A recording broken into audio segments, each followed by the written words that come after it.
Greetings. So in this video we'll see if AI can do my university assignments, and in this video we will be using OpenAI's ChatGPT 3 and test it on a variety of subjects like business law, ethics, maths, statistics, Python and C. So let's get into it. So for each subject I will be asking two questions. One will be a easier one and then another one will be a complex one. So let's start with the Singaporean business law and explain me the tort of negligence according to Singaporean business law.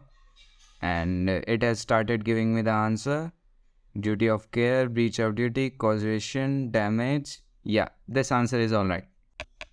So let's try a complex question. This question is from one of my worksheets, and in this question there is a company called Tasty Pastry which orders a special kind of oven from oven company, and they agreed that the oven will be delivered at least 14 days before Thanksgiving because Tasty Pastry had made promises to its customers and also American Embassy that they will deliver on Thanksgiving, but oven company was unable to deliver before Thanksgiving and it caused losses to Tasty Pastry. So let's see what ChatGPT answers us, and it has given us answer that they can claim loss because they breached contract and including loss of profits, advertisements and expense in finding alternative oven. And yeah, they also say that they mitigated the damages.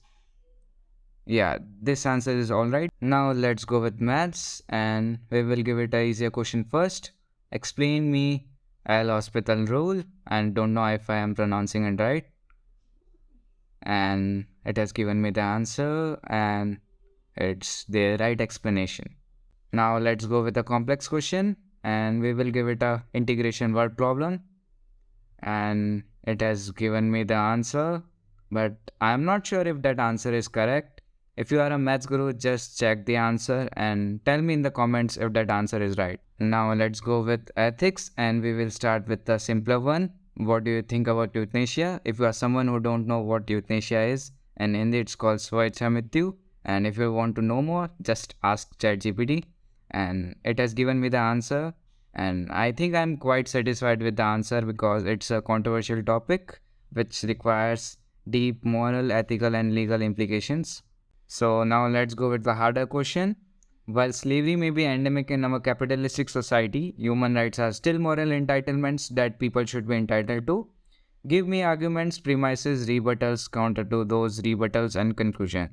It has started writing the text and this answer is quite credible. Now let's come to statistics, and the easier question will be explain me hypothesis testing in detail. And it has given me the answer and it has talked about p-value and the explanation is alright. So we will go with a slightly complex problem now and we will give it a data simulation question and ask it to give me R code. And it has given me the R code and I think it's correct. This could have me saved a lot of time during my semester. Now let's come to coding. We will first give it a easier question in Python to calculate area of triangle with length of 3 sides as input, and it has given me the answer using Aaron's formula and it's alright. Now we will give it a complex problem to code a hotel management system in C language, and it has started writing the code and it's blowing up my mind cause this was my final assignment in semester 1 and it took me so much time to make this code and it's just writing in seconds. Why did it stop in between? I don't know if there is a limit of characters as output in ChatGPT. Maybe you can try it yourself and see if it works. So AI answered most of my questions and I think after some modifications I can use those answers in my assignment, but I won't. Or maybe. Here's my view on this AI. This was ChatGPT's first version and still it's so powerful that it can do my college level questions. Imagine by the time we graduate, it might replace you on your jobs. So I feel there is a need to make changes in the coursework of technical subjects so that we use AI to get our work done faster instead of competing with the AI. And for the subjects like business law and ethics, which are for our understanding, I think there is a need to change the form of assessment that we do. Cause as you saw in this video, most of the critical thinking part and writing part was done by AI. So share this video with all your friends until someone changes how we study and how assessments are done.